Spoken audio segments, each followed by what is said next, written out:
थुंग कहाम जोतनो, good morning, सुप्रभात।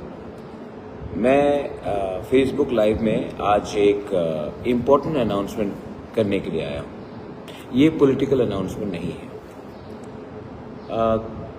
पिछले 1-2 दिन से मुझे कुछ खबर मिल रहा है कि 1-2 जगह में थोड़ा सा मारपीट, वायलेंस हो रहा है। ये मेरा अपील सिर्फ तिपरा-मोथा के वॉरियर्स को नहीं, ये मेरा अपील पूरे तिपरासा कम्युनिटी के लिए है कि अगर इलेक्शन के टाइम आप एक दूसरे को मारेंगे, पीटेंगे, झगड़ा करेंगे, गाली देंगे, तो इससे बदनामी हमारा पूरा सोसाइटी को होता है, तोहफा का होता है, कम्युनिटी को होता है। पॉलिटिकल वर्कर्स त्रिपुरा में कितने होंगे? 2000, 3000, 4000, लेकिन तिपरासा कम्युनिटी 14 लाख है। और ये 4000, 5000 पॉलिटिकल लीडर्स के बीच में भी शायद 2 या 3% है, लेकिन इनके लिए, इनके मार तोड़ से, इनके झगड़े से पूरा कम्युनिटी का नाम खराब होता है। Not only in Tripura, Tripura के बाहर भी हमारा नाम खराब होता है। तो मैं आप सबको अपील करना चाहता हूँ। मैं जानता हूँ कि बहुत लीडर्स लोग अपील नहीं करते इलेक्शन के पहले, लेकिन मेरा सोच अलग है। If you fight with each other, कौन हंसता है? अगर हम एक दूसरे को मारते हैं, खबर में आता है बीजेपी और तिपरा-मोथा ने फाइट किया, या सीपीएम या कांग्रेस ने फाइट किया, या सीपीएम या मोथा ने फाइट किया, या बीजेपी और मोथा ने फाइट किया, या बीजेपी और सीपीएम का फाइट हो, लेकिन हंसता कौन है?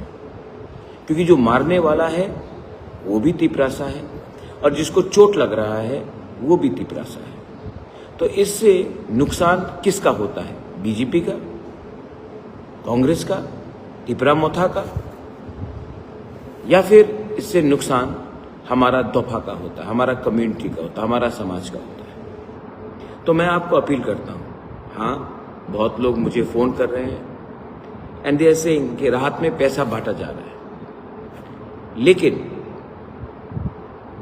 अगर कोई पैसा बांट रहा है तो आपके हाथ में लाठी नहीं होना चाहिए, आपके हाथ में मोबाइल फोन होना चाहिए। आप उसका फोटो खींचिए, वीडियो बनाइए, सोशल मीडिया में डालिए, पुलिस को रिपोर्ट कीजिए, लेकिन कानून अपने हाथ में मत लीजिए। ये आपका काम नहीं है। आपका काम है जो पैसा बांट रहा है या कुछ धमकी दे रहा है उसका प्रमाण देना या इसको एक्सपोज करना।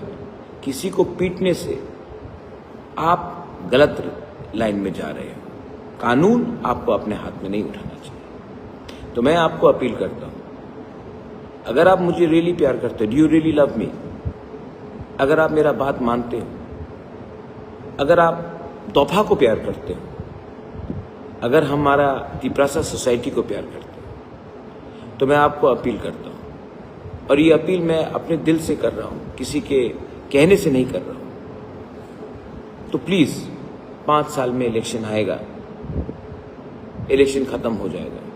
मार तोड़ करने से सोसाइटी डिवाइड होगा, भाई भाई के संग बात नहीं करेगा, दोस्त दोस्त का दुश्मन बन जाएगा। इससे नुकसान किसका होगा? हमारा तिपरासा सोसाइटी का होगा। थानसा का नुकसान होगा, थानसा का मजाक उड़ाया जाएगा। तो अगर आप सच में एक दूसरे को और मेरा बात रखना है तो प्लीज वायलेंस में इंडल्ज मत कीजिए। 10 तारीख प्रचार खत्म है, इलेक्शन खत्म है, कैंपेनिंग खत्म है। 10th ऑफ कितना 4 दिन बाकी है और 4 दिन के बाद इलेक्शन होगा 12 तारीख को। शांति से जाके वोट कीजिए। जिसको जीतना है वो जीतेगा, आप जानते हैं, लेकिन ये वायलेंस से मुझे दुख पहुंचता है और हमारा कम्युनिटी का भी और हमारा स्टेट का नाम खराब होता है। तो प्लीज डोंट डू दिस, ऐसा मत करो। और जो करना चाहते हैं उनको भी समझाओ। वो विमेन, मदर्स, बुमा लोग, समझाओ अपने पति को, अपने भाई को, अपने पड़ोसी को कि ये क्या कर रहे हो। अगर कोई पैसा बांट रहा है तो मोबाइल फोन से वीडियो खींच लो, लेकिन कानून अपने हाथ में मत लो। फाइनली मुझे विश्वास है कि त्रिपुरा का पुलिस ने संविधान का शपथ लिया है। They have taken the oath of the constitution of India. और त्रिपुरा का पुलिस संविधान का शपथ लेकर संविधान का रक्षा करेगा, ना कि कोई भी पॉलिटिकल पार्टी का। ये मेरा विश्वास है और मैं जानता हूं कि आप अपना ड्यूटी, अपना कर्तव्य निभाएंगे। इसके लिए मैं आपको भी निवेदन करता हूं कि जहां में भी कोई पैसा डिस्ट्रीब्यूट कर रहा है या कोई प्रशासन के नाम में आपका दुरुपयोग कर रहा है, आप पहले अपना देश, अपना वर्दी, अपना यूनिफॉर्म और अपना संविधान का बात को दिल में रखकर वही करेंगे जो आपका कर्तव्य है, जो आपका ड्यूटी है। सबको बेलाइनो हाम्बाई। आज मैं साउथ त्रिपुरा जा रहा हूँ, उसके बाद मैं तुईमंडल जाऊँगा, मैं ओम्पी जा रहा हूँ। इसके लिए सबको मैं वहाँ में देखूंगा जो वहाँ के लोग हैं। I will see you in Ompi, I will see you in South Tripura, I will see you in Tuimandal today. बेलाइनो हाम्बाई, तिप्रासा दफा आइकलक्थो, तिप्रासा जाति आइकलक्थो।